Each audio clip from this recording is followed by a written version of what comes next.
So how do we transition from the current public school system to a competitive school board system?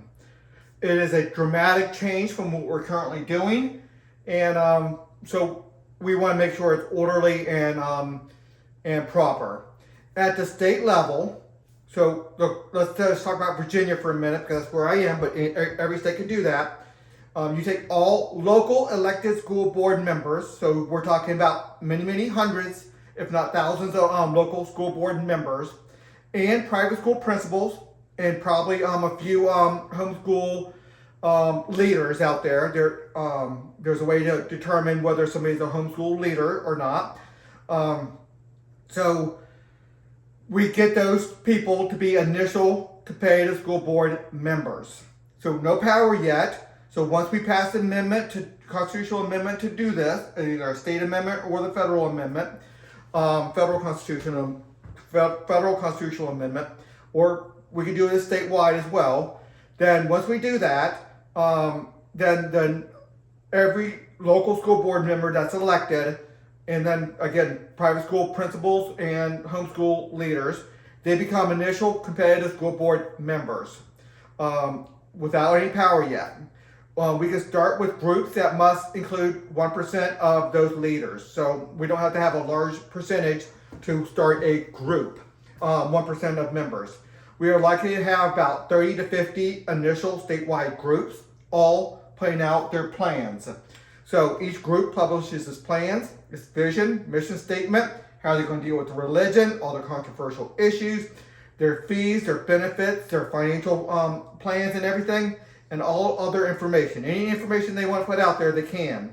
They're all trying to attract citizens, and some they're going to try to keep away from, because let's say you have a group of people who want to group together, not talking about race or anything like that, but you have a certain philosophy, conservatives or liberals or Catholics or Jewish or Protestants or Muslims or whoever. I'm sorry. They all want to group together just to have those people in their group. Other people want to have a very large mixture. There'll be those groups too. So all these people are trying to attract citizens to become members of their school board. So the standard transition, okay, at the start, once a group has 1% of the elected representatives, they gain access to 20% of the labor hours of certain current government employees in the school boards of the school administration buildings and stuff. So for administration purposes, because they're going to need some real government workers doing real administrative processes. So they gain some of the hours, labor hours. So right now I'm looking at 20% of some of these people. So altogether 20%. So each group gets a percentage of that based off their membership.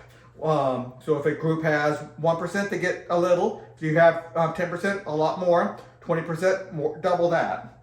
So that kind of thing. And then groups are going to be basing their who they're getting in the administration based off government philosophy, conservative, liberal, whatever government philosophy you wish to go with. Each group must attain 2% of citizens to become a recognized competitive school board. So half of them are going to be falling away right off the bat. You get groupings that have a little bit more people. All the groups will have to start, if you don't get enough, you just start rolling into each other. You just grouping together. The second year is 3% of citizens, third year, 4% of the citizens. After that, the fourth year is 5% and it stays at 5%. So a school board has to have 5% of citizens. Smaller boards will merge with like-minded boards. Probably with agreements to say, I'll take care of my citizens, you take care of your citizens. As long as we're not causing negative externalities, they're going to leave us alone. Every competitive school board is statewide with local components. So we're not talking about 12 different school boards and each one having different areas of the state. No, they're all statewide and they all have local components. So every part of Virginia will be covered by every one of the school boards. Every member is a two-party agreement. So the school board, the competitive school board, and the parent, and sometimes the student, has to agree to that that interaction, that membership. So you can expel up a student easily, and no school board has to accept a member. They don't have to accept a citizen. They don't have to accept a student. They don't have to accept a family. It all has a two-party agreement. Schools will have strong powers to expel students at will. So that's overwhelmingly important. That's one of the major parts that's wrong with the public school system, is that they have to take all citizens, all students with eligibility. Teenage students will also have a real voice in deciding which school to attend. I think that it's a bad idea to get all the way till 18 before we let teenagers have any real power. They need to have real power and a real voice in their education, so it can mean more to them. So that's important. Citizens who support private schools are likely to group to create several competitive school boards that allow private schools to have a significant autonomy. So there'll be school boards out there that just will be over top, small administration over top of all these private schools, that allow all the private schools to do whatever they want to do, as long as they are educating their children academically. The homeschool community should be large enough to have its own competitive school boards in which they are left alone. But in reality, once we have competitive school boards, I was in the homeschool community myself. Many of the homeschool communities will incorporate into the other boards once they can have maybe their chosen religion enhanced in their academic life. So that's important, and there's a lot to it. Once you have a competitive school board that has a philosophy similar to a parent, some people from the homeschool community is going to go back into the school system, because it's not going to be hostile to them anymore. Not hostile to their values and their and what they want. Okay, every parent will enroll their children in a school. Teenage students will have significant voice in that decision. So probably not kindergarten through 12 years old, no significant voice. But once you're 13, you start having a voice, and that voice grows over the years. So that's a whole nother reform I'm thinking about, that I propose, that teenagers stair-step their responsibilities as they get older. Citizens who support private schools are likely to group to create several. Okay, I did that one. Of course, an education rating system, along with your selected family law competitive government monitors and addresses educational neglect.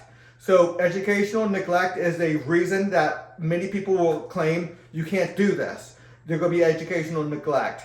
Well, we are putting out a tremendous percentage of our students right now that are not able to read or do arithmetic up to grade level.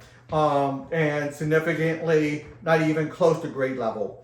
So educational neglect is happening now, and this system will, the educational neglect people cannot address the schools. They can talk to them, of course. They don't have any power over the schools. They have power over the individual students that are not being academically educated. So there is a way to address educational neglect with two different groupings: family law competitive government, family law competitive governments, family law courts and stuff, and then and you select your own on that one. It's a competitive government system, and the education rating system. They will have ways to do that. So they can't. These two groups cannot mess with your children whatsoever if they're academically up to par. They can only mess with them if they fall behind to certain levels. Once a competitive school board is recognized, they get that 5%, they become official. The citizens who joined it elect its leadership, so the conservatives elect the leadership of the conservatives. So just let's say 10% of the conservatives join together, and they all have like-minded, they all agree with that mission statement, their vision, what they want to do. Then now they can concentrate their leaders on the best administrators of that worldview, of that education, of doing the education within that vision. For the first several years, elections are held yearly, and then they get to decide how often they do their elections. Every competitive school board addresses every issue, so overwhelmingly important. They address their finances, how they're going to get funded, how are they going to pay back the student loans, how are they going to do all these things. Attaining school buildings, obviously, that's going to be a big issue. Every competitive school board addresses that concern. Busing, they address that concern. Every controversial issue out there, each school board addresses that. When you address all those concerns, those are the decisions that the parents are going to be making. Sometimes the teenage students, that's what they're going to be deciding on. Do I want to go to the conservative or the liberal school, to the Jewish school, the Protestant school, the Catholic school? How do you want to how do they dealing with all these controversial issues? Every competitive school board hires teachers and administrators who match its vision and values. Not all public schools teachers will get a job within one of the competitive school boards. That'd be one way to winnow out, get rid of some of the dead weight out there. Every teacher will apply. Not all the teachers are dead weight by no means. I'm saying the lowest 10% or whatever, they're probably not going to get hired on. They should be doing something else in the economy. Every teacher will apply to the school board whose educational philosophy best matches theirs. So both the school board and the employee are going to be looking to match up based off educational philosophy. Conservative, liberal, libertarian. How do you want to address history? How do you want to address race? How do you want to address female and gender stuff? How do you want to address sex ed? All these controversial issues, vaccines and mask mandates, all the things that people argue about all the time. What books are in your library? All these school boards will have a different value system, and the teachers, the school board, try to match up based off that philosophy, and then the parents definitely try to match up based on that philosophy. When a current government transitions to a competitive government, it also sets up a competitive rating system. So everything we just talked about for the competitive school boards, competitive governments in education, we set up a mirror view, probably 5% of the dollars and 5% of the manpower of the real thing of the competitive governments, of the execution of that, will be in the rating system. But the rating system is going to be highly important. They're going to prevent abuse, corruption. They're going to limit private sector harm without monopolized regulations. They're going to give high quality information from a wide variety of perspectives, forcing government experts to debate other experts from every perspective. But so that's what a rating system is.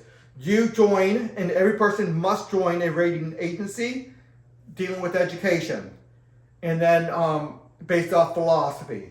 It's in the same manner as you setting up the competitive government, competitive school boards, but with a different goal. Their goal is to rate, to inform, to address corruption, self-dealing, and the like. 12 rating agencies are roughly, same 5 to 20% limitations. Representatives to make the rating system. They're talking about their fees, their prosecutors, because they will have prosecutors dealing with corruption. Mission statements, groupings, all the groupings that we were talking about, same thing. Their members, same thing. Get that 5%, become official. They're talking about their plans and all this per sector of government. So we're just talking about education right now, but in every part of government, there will be a rating system. The answer to almost every question, and I keep on coming back to this, is every elected or every competitive school board, your competitive school board that you choose, competitive school board Catholic or competitive school board conservative, competitive school board liberal, whatever your competitive school board's name is, they will address the concerns, whatever concern you have. They will answer that question. They will make that policy. They will deal with finances and all the different issues. So whatever question you have, that's who will answer it, your school board. So don't ask me, oh, how will they deal with this? Your school board will answer that question. There will likely be thousands of teachers who start small businesses running a one classroom, one teacher classroom, or a group of or a small group, let's say 5 teachers or less, with dozens of business models. So the amount of business models that can come out of this can be tremendous. Each one will have to be regulated, have administration to some degree, but regulated through a competitive school board. But teachers who want to run one of these businesses find the school board that will allow them to run their own little individual teacher classroom business. So a classroom, a student right now, we have an average of $15,000 to $20,000 per classroom. Some places $30,000 and $40,000 per student. But let's say it's just $20,000 per student. A teacher having 20 kids, she can have a $400,000 budget. She can use some of it for busing, some of it for sports, some of it for administration, some of it for substitute teachers, some of it for whatever the case may be. But she can have a good salary if she's really good. Or you can get maybe 5 teachers together teaching 5 different subjects for certain grades and get let's say 100 students. 100 students is going to have a pretty good sized budget of what is that? Almost $2 million for 100 students for $20,000 each. Or so they're going to be able to economize and probably get a lot less and have it more affordable for the parents and long-term student loans and the like. Okay, everyone who was in this is to make it fair, because anybody who was in the current system, they were educated K through 12 and sometimes college and stuff. The government spent a lot of money on them, and right now we have about $1,000 a month tax per household going to pay for education, the current education system. Well, that's going to continue for the children, for the people who were benefited by the public school system. So I break it down into two sections. Everyone who was enrolled in the public school system after the age of 13, so 13 and up, if they were enrolled in the public school, they pay the lifetime education tax, and that's going to go to reduce down government debt. And there's going to be a lot of government debt within this transition. This tax will be prorated when warranted, so if you only go for a part of the time, you can be prorated.